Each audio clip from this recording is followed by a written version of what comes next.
All right. I believe you all have enjoyed our morning session, our lunch hour, and the little break you had. Now let's start our second keynote. Professor Rogier is currently the Dean of Amsterdam School of International Business at the Amsterdam University of Applied Sciences in the Netherlands. He was with the Hague University of Applied Sciences. He visited us a couple of times in the past and then was the instructor for our sustainability workshop for the past few years. It's been very close to us, and we are very grateful that in his busy schedule and then debating over whether he should come in person during this in the pandemic, and then since the government relaxed the quarantine policy, so finally he decided he's going to fly over. So let's welcome Professor Rogier. Thank you very much. Thank you. So, can I take it off? Thank you. Thank you. Good afternoon. Jane, very much thank you for inviting me and for having me here today. I'm very honored to be here and also happy to be back in Taichung. It was indeed a bit of a long flight or long journey this time, but all happy now. Thank you very much. Thank you. Thank you. Thank you.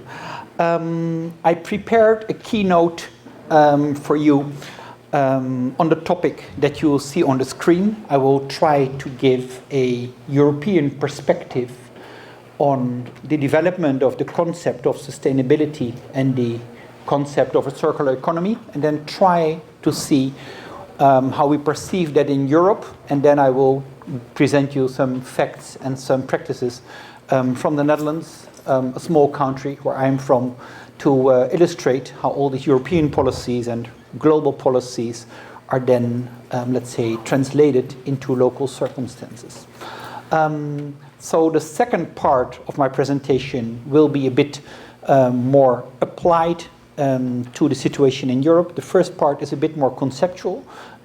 Please bear with me. Good afternoon, professors, students. It's my pleasure to be here and to present with you some insights from Europe on the topic of circular economy. Before I start to share my thoughts, I'd like again to thank all of you who have made this visit of me possible to come here. I have to move the sheets myself. As you can see, my talk today will consist of 3 different parts.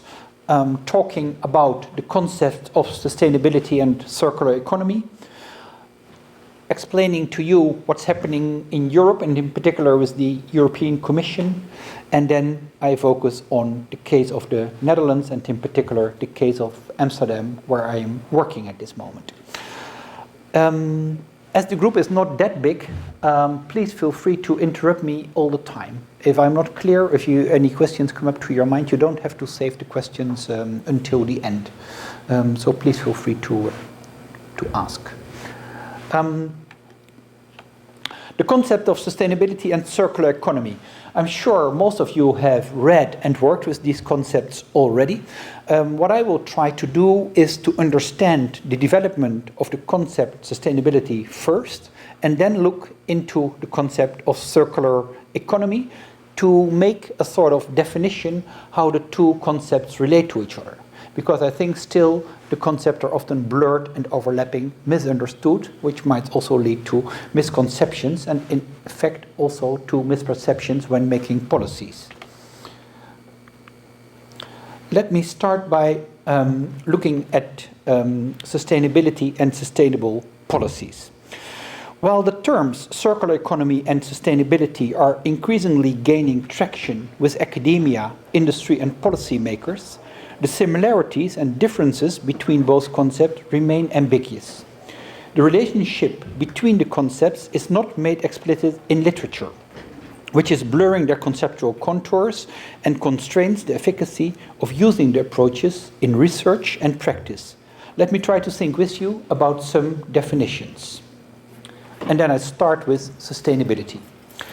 Sustainability concerns are increasingly incorporated into both the agendas of policymakers and the strategies of companies.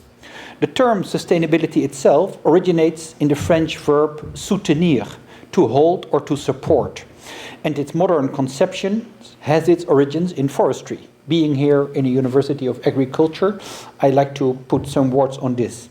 It is based on the civicultural principle that the amount of wood harvested should not exceed the volume that grows again.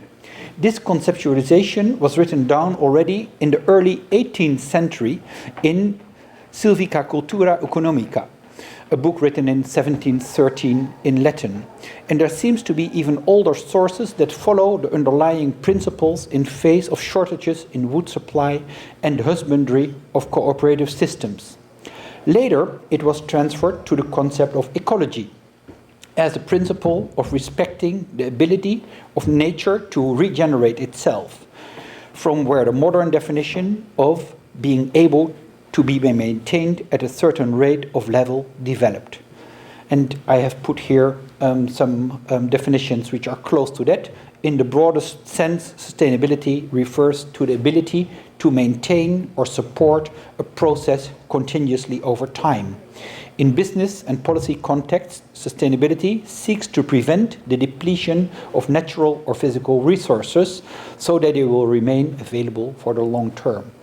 And again, I just refer to these 18th century French concepts about soutenir or sustainability. And of course, in this part of the world, in China, there were also in pre-modern times ideas about sustainability.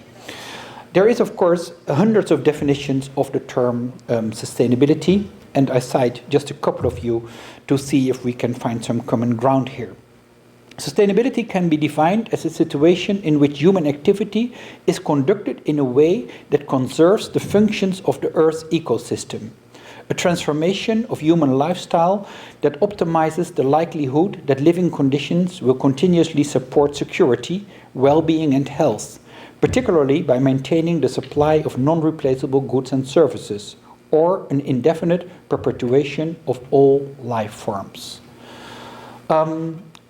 Sustainable policies are, of course, following the concept of sustainability.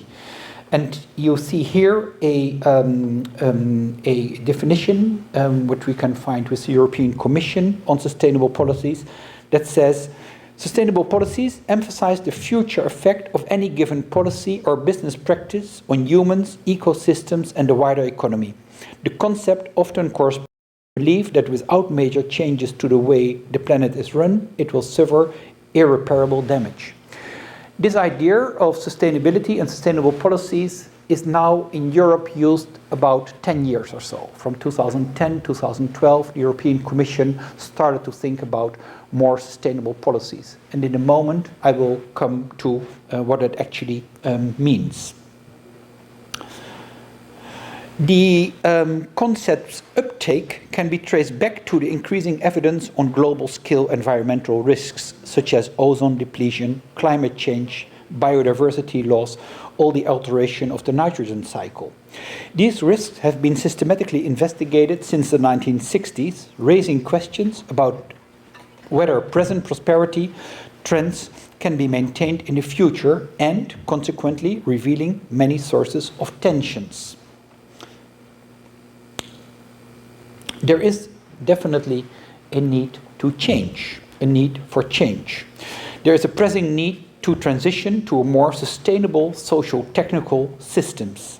Environmental problems, such as biodiversity loss, water, air and soil pollution, resource depletion, and excessive land use are increasingly jeopardizing the Earth's life support systems.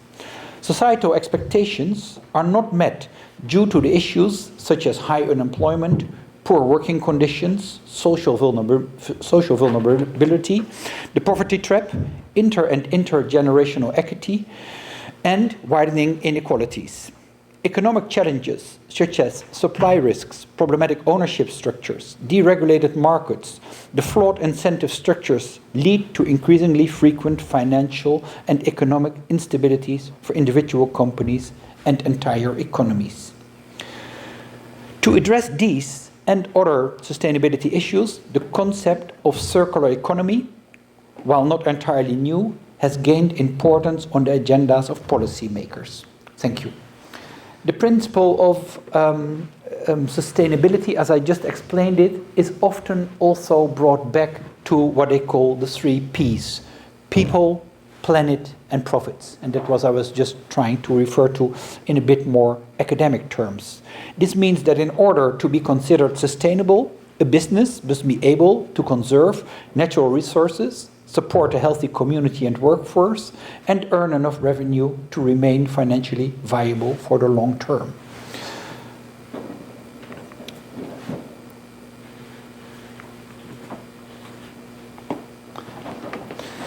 Before I move to the environmental impact, I'd like to say something more about the concept of circular economy. To address these and other sustainable issues, the concept of circular economy has gained importance on the agendas of policymakers, and I think we can see that for about 15 years or so. This has become evident, for example, in the comprehensive European circular economy package. The first package was in 2015, I will tell more about that, but also in the Chinese circular economy promotion law, promulgated also in 2015. The circular economy has become an important field of academic research, with a steep increase in the number of articles and journals covering this topic during the last decade. Companies are also increasingly aware of the opportunities promised by the circular economy and have started to realize its value potential for themselves and their stakeholders. Despite the concept's importance for academia, policymakers and companies, the conceptual relationship between the circular economy and sustainability is still not clear. This has potential detrimental implications for the advancement of sustainability science and for the diffusion of practices on these concepts. Therefore, I tried to see in my talk how we can contribute to give some more conceptual clarity by investigating the similarities, differences, and relationships between both concepts. Thank you. No, I don't have to shift yet. 1 second, please. I would now like to define the circular economy as a regenerative system in which resources, input and waste, emissions, and energy leakage are minimized by slowing, closing, and narrowing material and energy loops. This can be achieved through long-lasting design, maintenance, repair, reuse, remanufacturing, refurbishing, and recycling. Second, we define sustainability as the balanced integration of economic performance, social inclusiveness, and environmental resilience to the benefit of current and future generations. So the two concepts do come together in this way.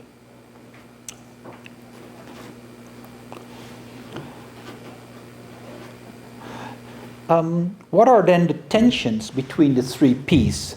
And a number of scholars already in the 1980s have come up with this equation on environmental impact, where we see that the environmental impact, I, is a function of the 3 factors: population, affluence, which is then represented here by consumption, and technologies.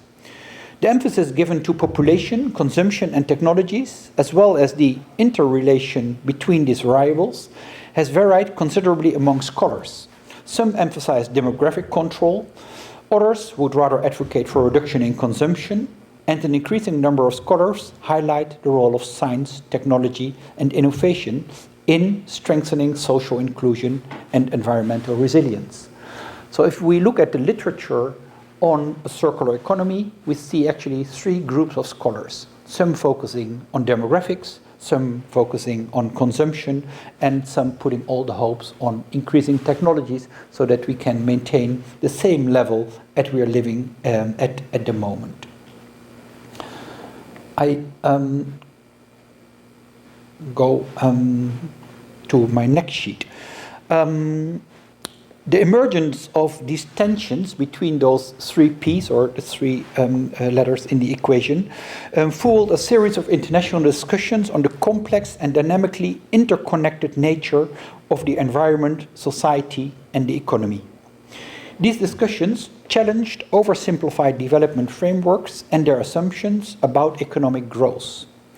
The Stockholm Conference, already in the early 1970s, and the report's limits to growth had wide repercussions due to their interpretation of development and environment as contradictory elements of an intrinsic trade-off. Nevertheless, the most prominent understanding of sustainable development arose with the Brundtland report in 1987, which came not as a reformulation of the terms of such trade-offs, but rather as an answer to its apparent conflicts. The concept of sustainable development does not imply limits, not absolute limits, but limitations imposed by the present state of technology and social organization on environmental resources and by the ability of the biosphere to absorb the effects of human activities. The Brundtland Commission also provided the most commonly accepted definition of sustainability as development that meets the needs of the present without compromising the ability of future generations to meet their own needs. Despite being initially driven by environmental concerns, the term sustainable development has since then accommodated a variety of expectations for desirable progress. The concrete challenges of sustainable developments are at least as heterogeneous and complex as the diversity of human societies and natural ecosystems around the world.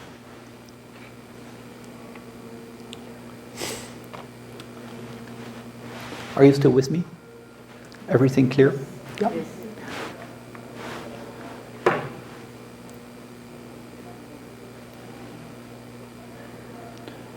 How to understand then the development of the concept of the circular economy?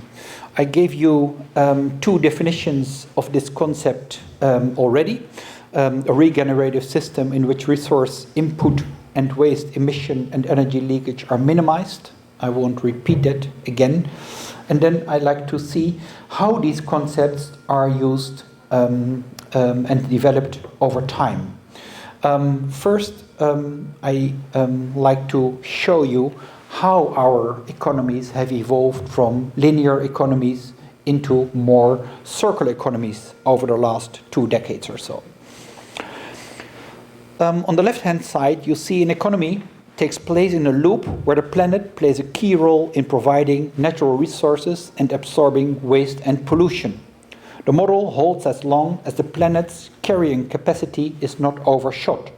The linear economy on the left ignores the environmental impacts that come with resource consumption and waste disposal and results in too much virgin resource extraction, pollution, and waste.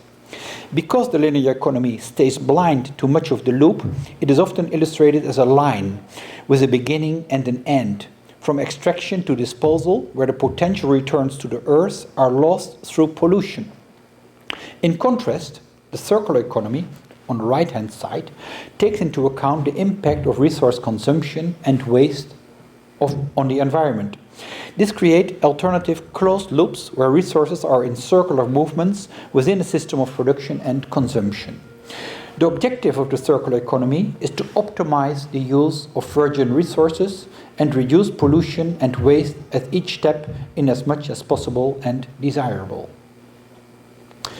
Theoretically, both the circular economy and sustainable development propose to internalize the cost of environmental damage in productive activities. However, the standard linear production model only makes partial attempts to do this when it comes to collecting and recycling waste. In contrast, the circular economy offers a more comprehensive approach, with each step in the production and useful life of the product and its repair or dismantlement internalizing both the cost of using new material resources and energy and their release of contaminants that have negative impacts on the environment and human beings. By considering a fuller range of production and consumption activities, the circular economy prevents environmental burden shifting towards other activities. In that perspective, the circular economy helps to define what should be internalized and can therefore play a significant role in reaching sustainable development objectives. Finding the proper ways to internalize the full environmental cost is certainly an important challenge for the circular economy. This is the question: who pays for the transition from a linear to a circular economy? Measures must be put in place. Take back regulations, taxation systems, and so on and so forth. Measures must be put in place to ensure a reverse flows of products post-consumption and close the loops when desirable. In this respect, however, the circular economy is no different from sustainable development. Both rely on intervention by some authority, which in turn depends on a set of political economic issues, public good problems, externalities, open access, etc., that go beyond the theoretical concepts.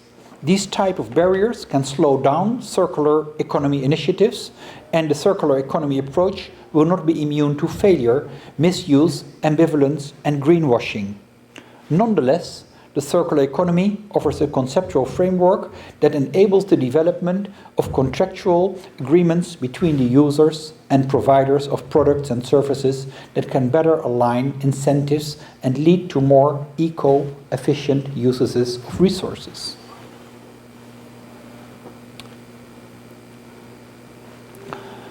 With that comes the need to reorient consumer thinking towards assessing alternative products in terms of functionality, which dissociates the product from the utility it provides. In a circular economy model, consumers purchase a basket of functionalities to meet their needs. A given functionality can be fulfilled by a set of different options, which includes the goods, their services, and other alternatives. For instance, the need for transportation can be met through the consumption of individual cars, carpool or car sharing systems, or public transportation networks. While the concept of functionality is simply another way of categorizing substitutes, it may trigger ideas and initiatives where needs are met in ways that, in turn, generate virtuous loops in material flow. Again, reuse, repair, remanufacturing, and so on.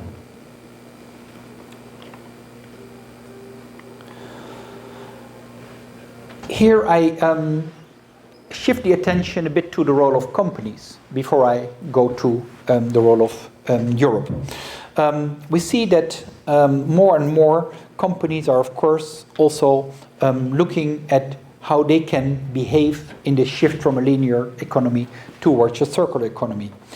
Sustainability refers, I think, for business people, not only to environmentalism, but it looks at the effects of a business has on the environment and the effect a business has on society as a whole, with the goal of sustainable practice being to have a positive impact on at least one of those two areas that I just mentioned. Now, what is then the relationship between the two? Both the circular economy and sustainable development propose to internalize the cost of environmental damage in productive activities. And I've just explained how the two are different, but also how the two can come together and how we can make the shift. And then in the next couple of sheets, I'd like to shift to the political reality and to see how Europe has tried to shift from linear economy to a circular economy. The European Commission, a sort of government of Europe, if we may say so, and also then controlled again by the heads of states of the different European countries, came up with two big packages concerning the shift from a linear to a circular economy. The first being there in 2015, the Circular Economy Package, and the second one, the Green Deal, here in 2020, just 2 years ago. And with your permission, I'd like to go a bit more in detail how that works. The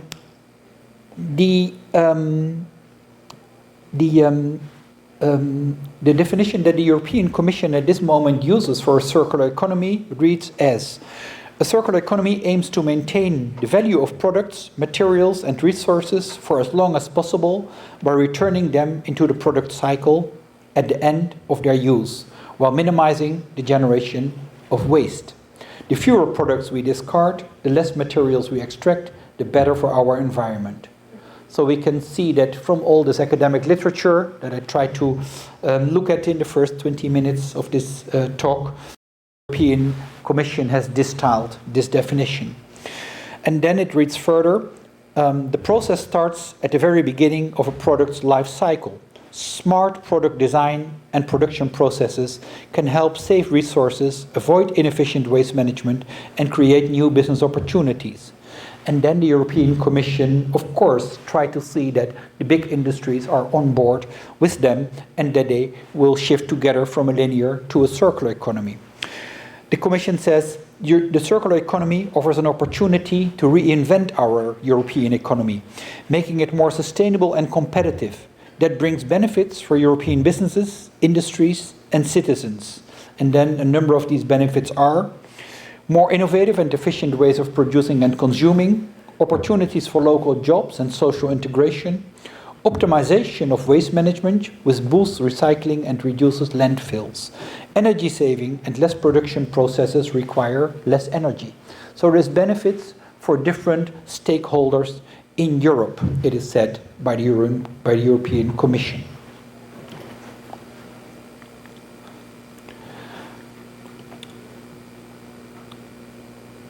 Let me first introduce you the first package that the European Commission came up with in 2015, the Circular Economy Package. The EU Action Plan to come to a circular economy package established a concrete program of actions outlining measures that cover the entire product life cycle, from production and consumption to waste management and a market for secondary raw materials. In 2019, the European Commission adopted a comprehensive report on the implementation of the Circular Economy Action Plan. What is important to understand about this, that it had impact on every country, on every company, and on every individual. Responsibilities from now on became differently organized. For example, for producers, the responsibility for the product did not end at the moment they sold it. For car makers, it meant that they were now responsible for the whole life cycle of the car, and that the car had to be taken back by the producer if the customer wants that after 10 or 20 years. You can imagine that all sorts of national laws had to be adjusted to these new European policies. And that is always something that is very difficult in Europe to implement. European Commission set standards. These have to be translated by national governments, sometimes by local governments, sometimes even by municipalities, and it takes a long time before everything is in place. But again, here in 2015, the European Commission gave clear signals where it wanted to go. That also convinced many enterprises, many companies to go with the Commission, and with that, I will talk about that in a moment, came also a number of financial incentives to make this transition more smooth. In addition, the circular economy has strong synergies with the EU's objectives on climate and energy, and with the Commission's package on clean energy for all Europeans. The circular economy is also instrumental in supporting the EU's commitments on sustainability, as outlined in the communication Next Steps for a Sustainable European Future. Then I move to the second big package that was delivered by the European Commission, and that is the, here you see some concrete targets of the first plan. So you'll see, for example, recycling targets per product group, paper, cardboard, metals, glass, and then, of course, this is translated by all the national governments in how to organize all these things. Let me move to the Green Deal. The Green Deal, we can say, is a follow-up step 5 years after 2015 in 2020, and it's going much further and much deeper. Why? On the one hand, because new data and new studies showed that the ambition of 2015 was not enough to keep up with all the sustainable development goals, with all the environmental new reports that came out, and Europe wanted to become cleaner and leaner and smarter. Therefore, the Green Deal was presented in 2020. Let me tell something about this Green Deal. To support the Green Deal, the European Commission has made a massive budget of approximately 1 trillion euros to make the Green Deal possible. Finances in the European Commission and the European Union are extremely difficult to explain because they use so many different channels to subsidize and help the different stakeholders in this process. I will say one or two sentences about that. About 30% of the EU's multi-annual budget between 2021 and 2028 is used to make this shift from a linear to a circular economy to finance the Green Deal. A second important instrument that is used is what we call the Next Generation EU instrument. The third one, which is also very important here to mention, is that the EU gives fast resources to the countries that joined the EU after 1990, after the end of the Cold War. So mostly countries in Eastern Europe and in Central Europe, where the economies are not as strong as in Northern and Western Europe. These are called altogether the EU cohesion policy. The EU cohesion policy helps EU countries, regions, local governments and cities to implement large investments that contribute to the European Green Deal. They must devote at least 1/3 of what they receive from the European Regional Development Fund to these priorities. In addition, 35% of the cohesion fund will contribute specifically to achieving climate neutrality by 2050. The Commission has put in place the European Green Deal Investment Plan, also referred to as the Sustainable Europe Investment Plan, as part of the Green Deal. This includes many different financial mechanisms that can, for example, also help individual companies in becoming greener.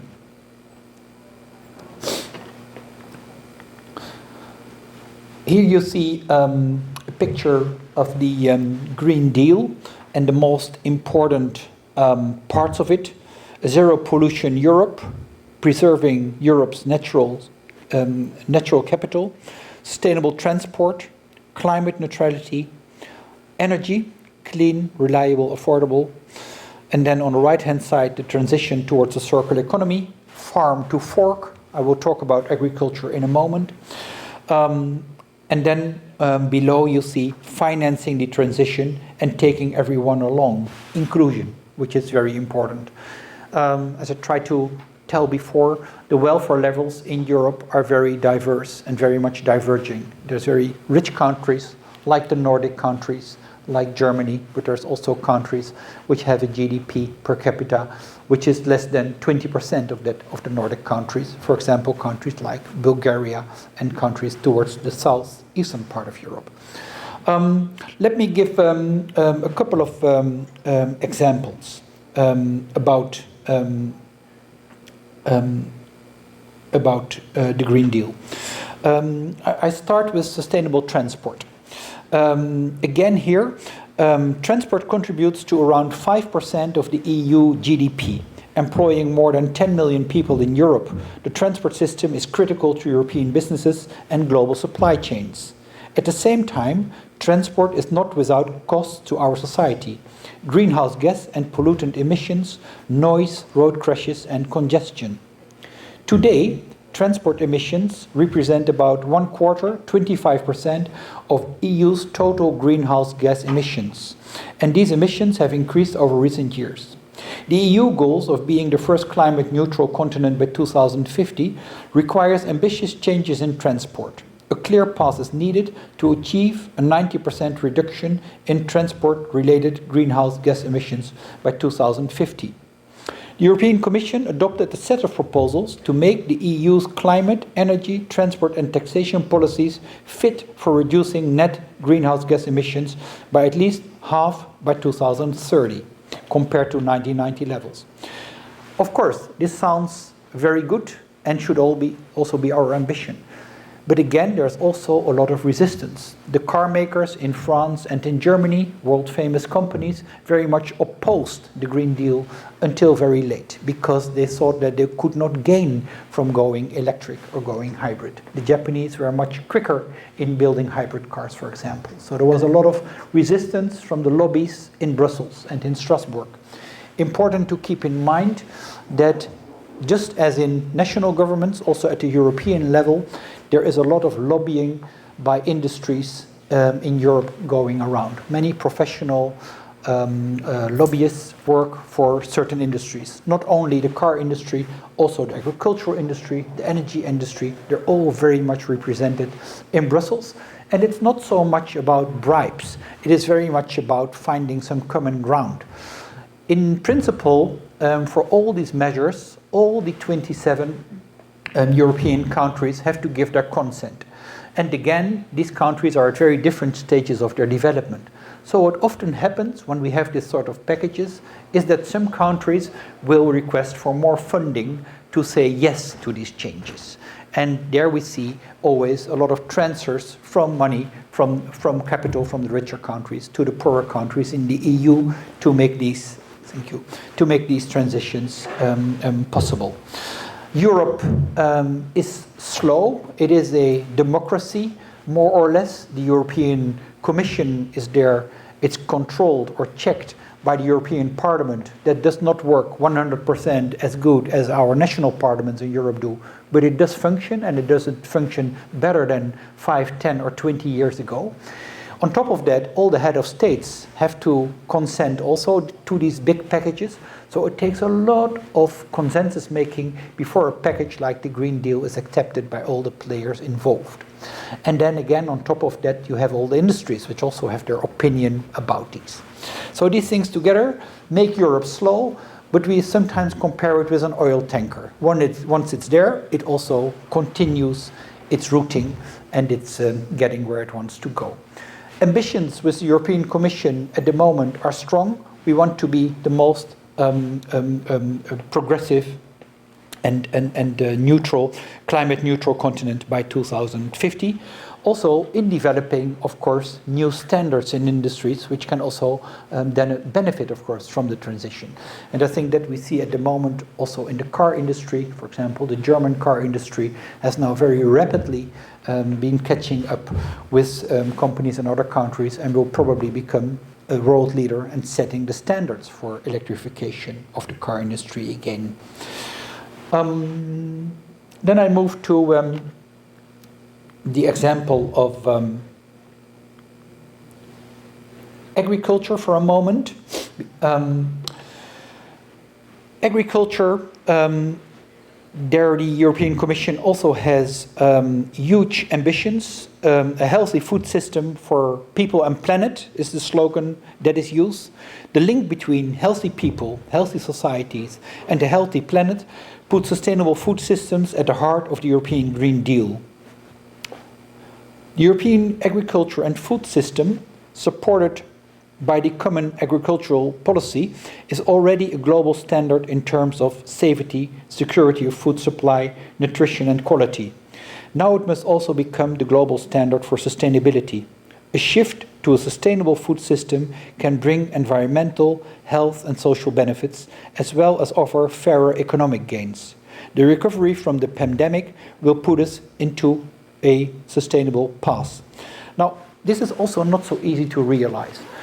As you may know, the European Union was based on a contract more or less between France and Germany and the Benelux countries and Italy, Belgium, Netherlands and Luxembourg, and it was very much about coal and iron in the 1950s and even early 1960s.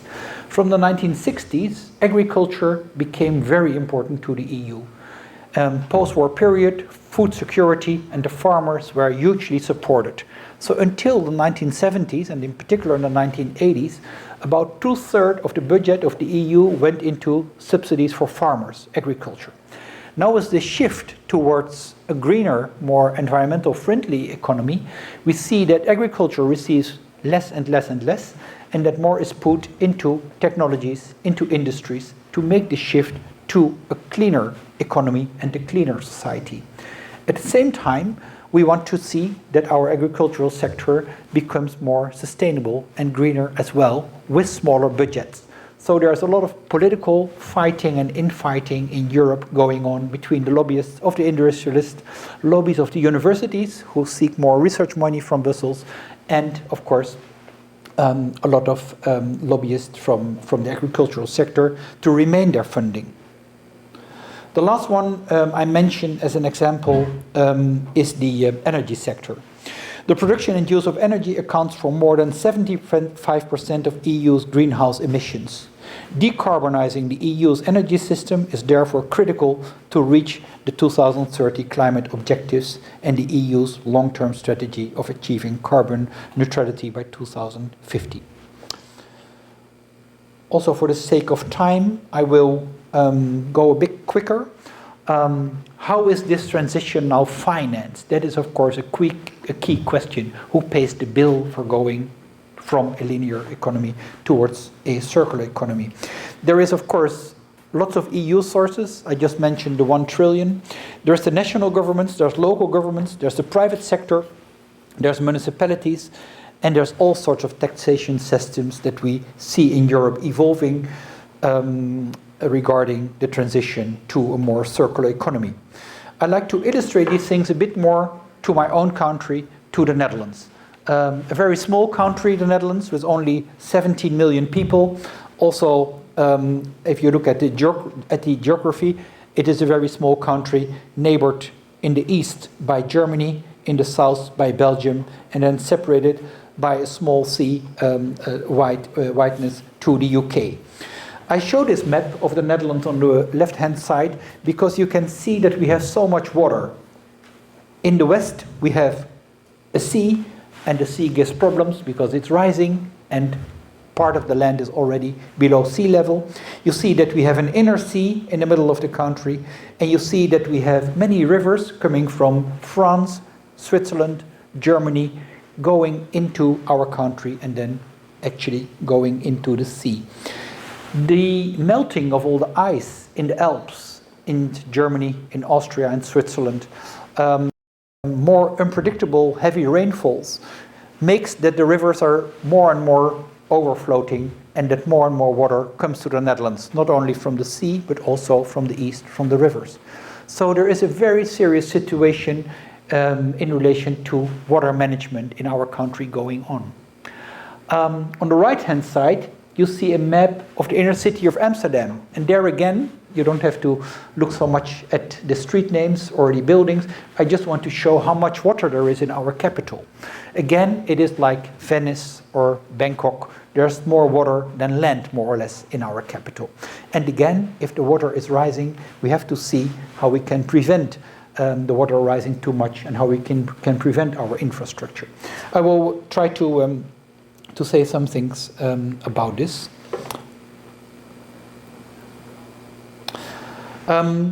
We receive, like many other countries, finances from the EU to shift to a circular economy.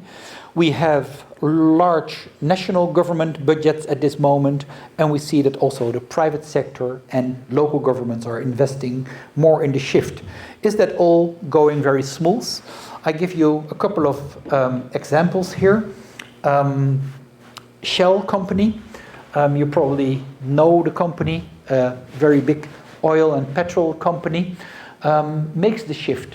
Shell was heavily criticized for not supporting the shift to a circular economy because they earned their money so much in the oil industry, and it was a dirty company. So many people said to the government, please see that Shell becomes cleaner. Shell, by the way, is an Anglo-Dutch company, headquarters both in Netherlands and in London. Actually, headquarters close to my house in The Hague, not in Amsterdam. We can see that Shell is moving. Shell is now the constructor of 3 of the biggest wind energy parks on the sea. So we have now 8 huge parks of windmills built 30 to 50 miles outside of the coast, and Shell is the owner of that. So Shell is going to be a big electricity producer also for the electrification of the cars, so that no longer we will take petrol at their gas stations, but we will take electricity at their stations. One more example that I like to give you. We have in the Netherlands the most intensive but also the most efficient agricultural system in the world. We use very little land to have a very high yield or very high output of dairy products, of pork, and we are exporters of pork to all over the world in huge quantities. But it also leads to huge problems, for example, nitrogen problems. And the problems are so big that now the government has said that about 2,000 farmers should stop their farmers, those who are most polluting, and that is mostly in pork industry and in the dairy industry. And again, you see that the farmers are angry and they're coming, here you see even it was at the BBC News, the farmers are driving their vehicles towards the government buildings in The Hague, close to my house again, also close to Shell headquarters, to obstruct these measures, but the government can of course not stop because we want to have a greener economy. What I want to show you here is that these transitions are very hard to implement because there are so many stakeholders. Particular farmers, often being farmers for 2, 3, 4, 5, 6 generations, find it very hard to give up their farms and to go over to another profession. Let me not go too much into detail here because for the sake of time. Then I move one level more detailed and I move to the capital, to the city of Amsterdam. Amsterdam also has the ambition of being one of the cleanest cities in Europe in 2050, and for that it adopted Kate Raworth, an Oxford professor who wrote a book on donut economics or the donut economy, and she was, as a scholar, adopted by the mayor of Amsterdam to make a plan how Amsterdam can be totally circular and even more, I will explain you in a moment, in about 25 years or so. I will show you some examples of this. I'm not sure if you can read the donut on the left-hand side.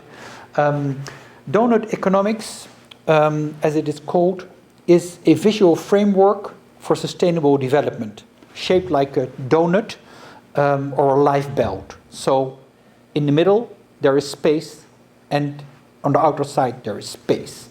Combining the concept of planetary boundaries, the boundaries of our planet, with the complementary concept of social boundaries.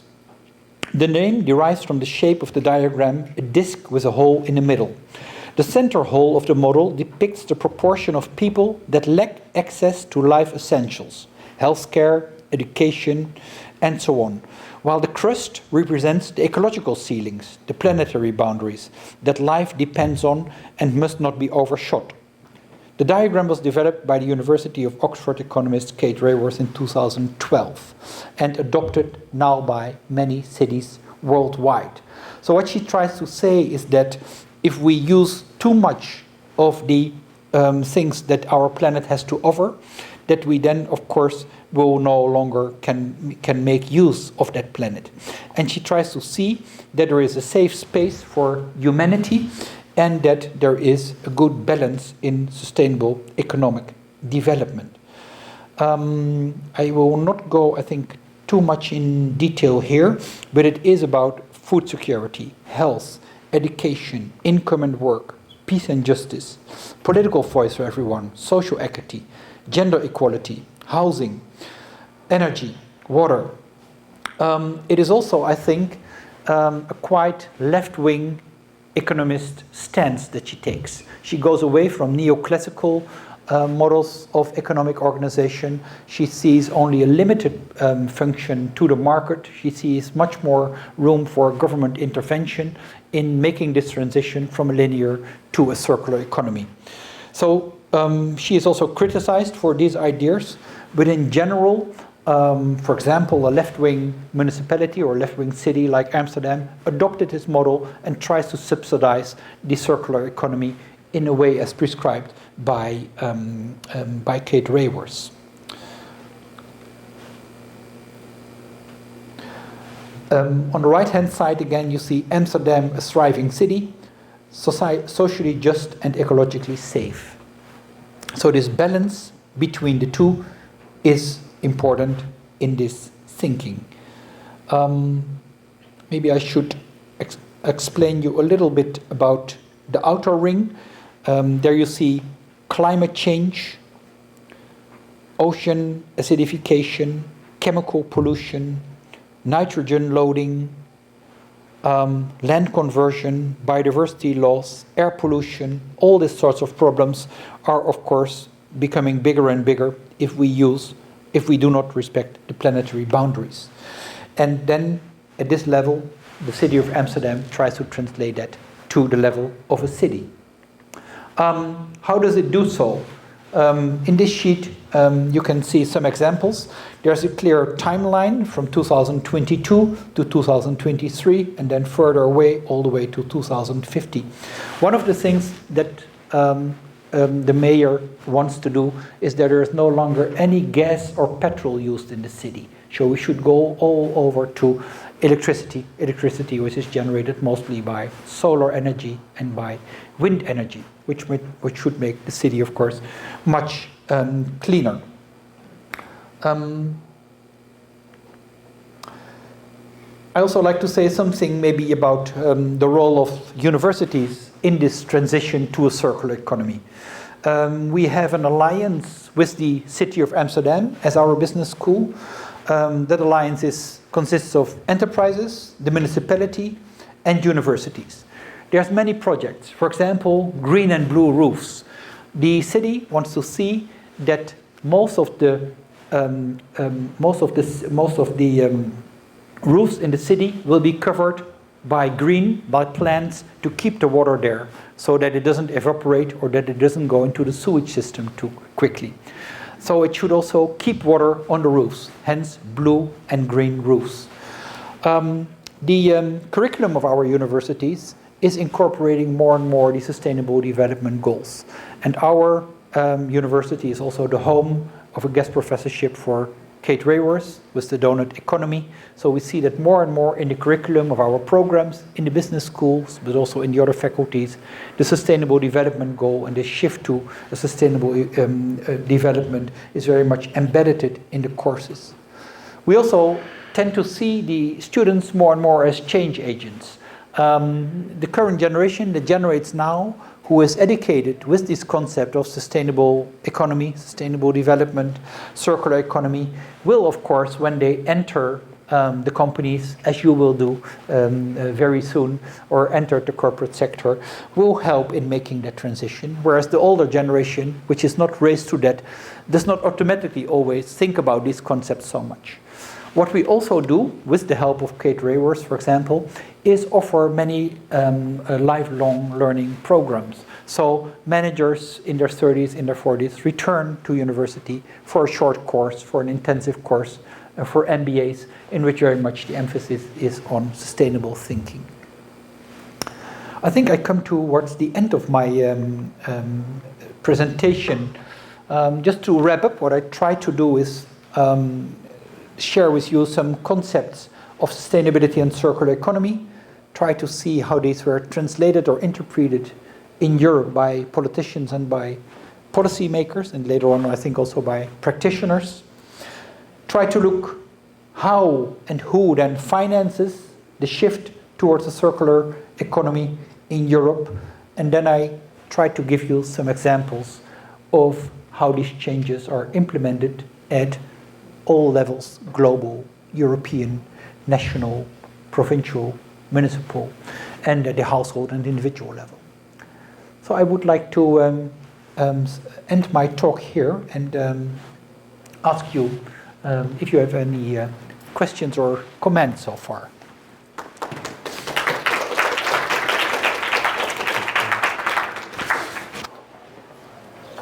Well, this is a very nice presentation. I learned a lot, especially comparing the content in this keynote versus the one delivered online in the morning. So right now I'd like to open up the floor for the questions. So if you have questions, you can say it in Chinese, in English, in Dutch. Yeah. Anyone? Yes, please.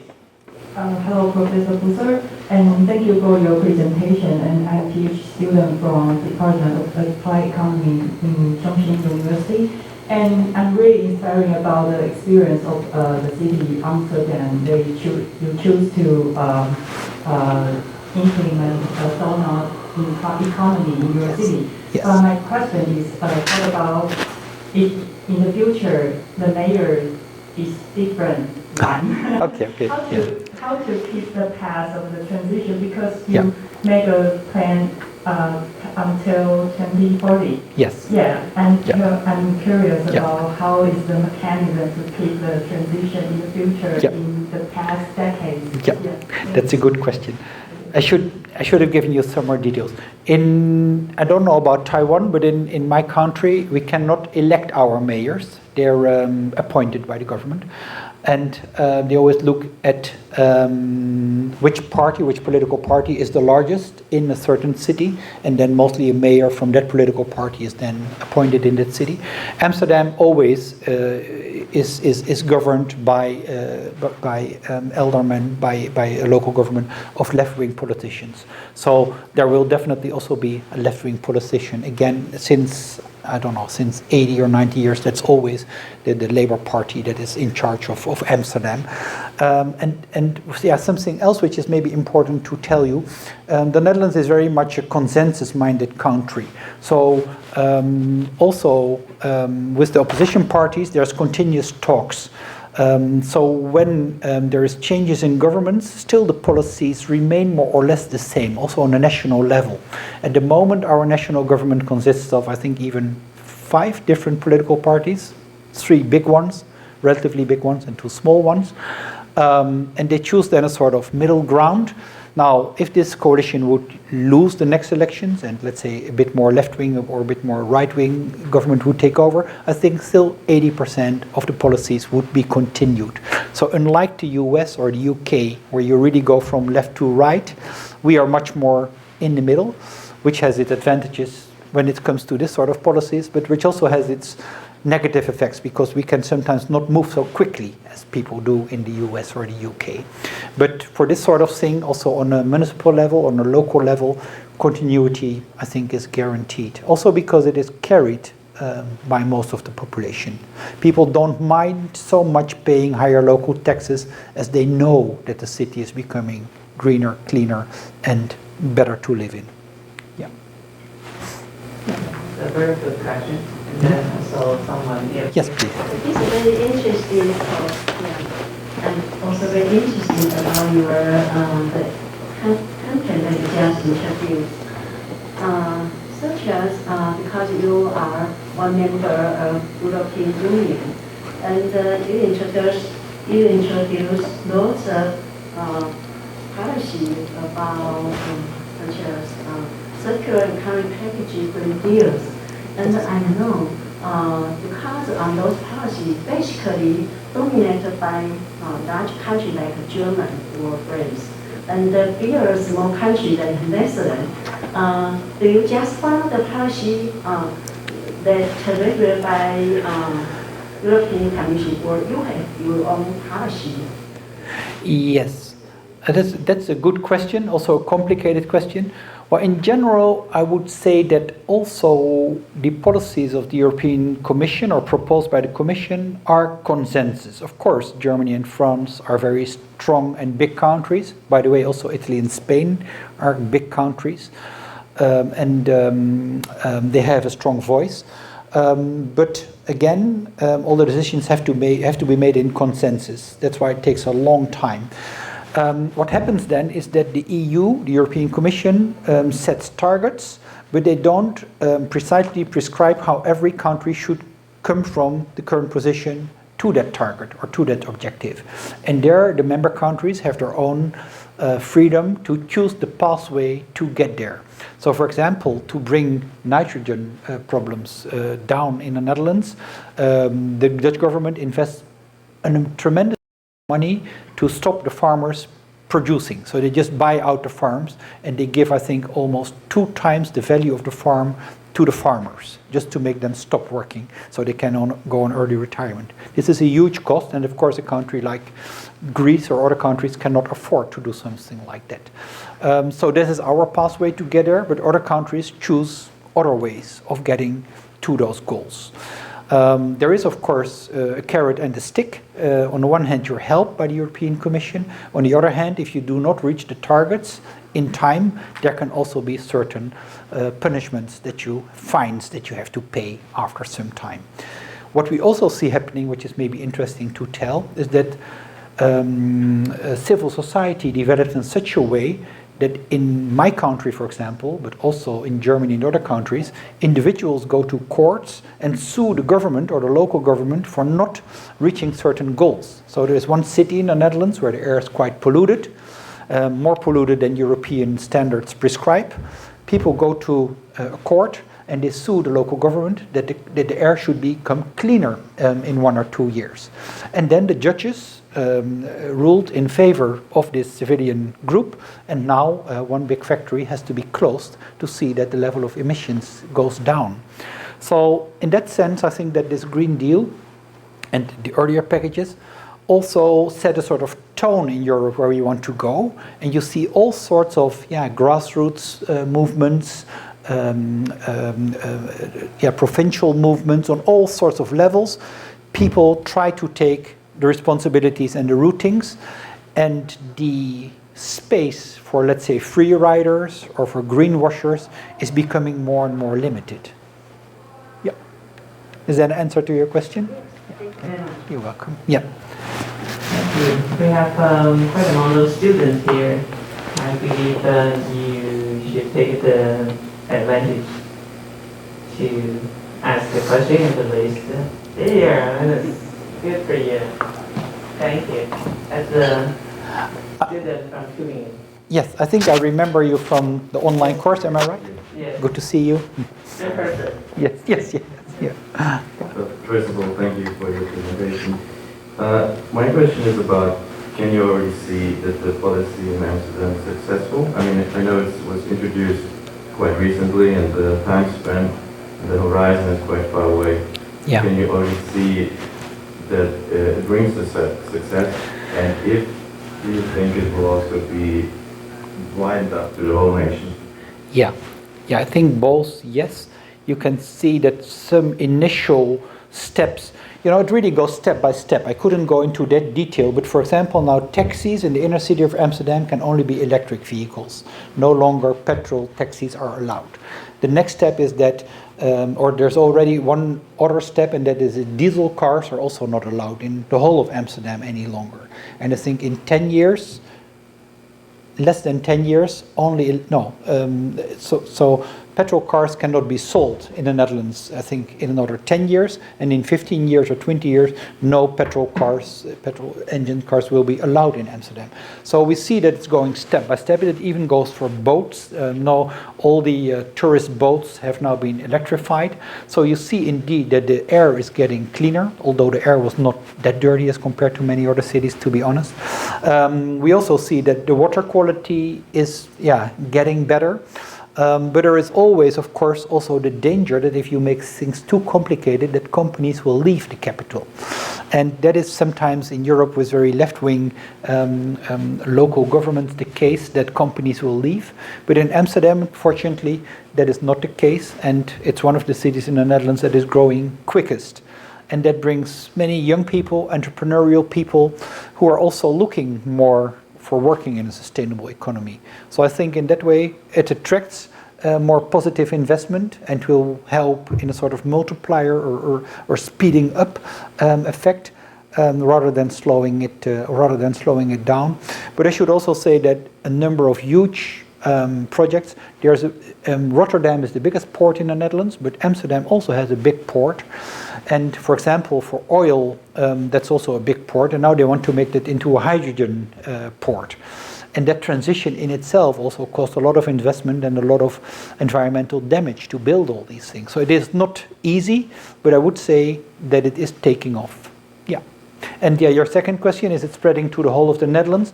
The donut economy is maybe one step further because it also is about social inclusiveness and social aspects, human aspects, not only about environmental issues. And that I think is not so much applicable to the whole of the Netherlands, but mostly to a couple of big cities. Yeah. By the way, if I may say something about the donut economy, I think 15 cities worldwide have now adopted Kate Raworth and her donut economy, but no one has really reached what she preaches. And that will probably also never be possible. But if you go, let's say 70 or 80% of what she proposes, then you already have quite, I think, a good environment to live in. Yep. All the good questions. All right, due to the time constraint, I think we probably have to end this session by now. We really appreciate the opportunity. It's unbelievable. Every time I meet with Rogier, there's something new, there's something we can share, and there's always something we really treasure. And then this friendship, not that the friendship you think of, this our collaboration between National Chongqing University and then the Hague University of Applied Sciences. Yes. Was actually when all the years back in history, and then now it's really into something we look forward to. So please take your opportunity to talk to here or exchange name cards or ask him questions in person. Like to thank Rogier very much for taking all the trouble, flying over and make it here in person, and then give us this tremendous talk. Thank you very much. Thank you very much. Well done. Thank you.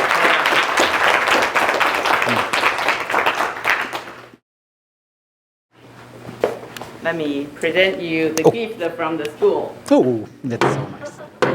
This looks very zen, right? Yeah. Thank you very much. That is very kind. Thank you. Thank you very much. Thank you. Thank you. Thank you. Thank you. All right, the session is adjourned. Let's have a coffee break outside. We have some refreshments. So we'll keep you warm for the afternoon. And then please, we have 5 sessions simultaneously. Enjoy the break. Thank you very much.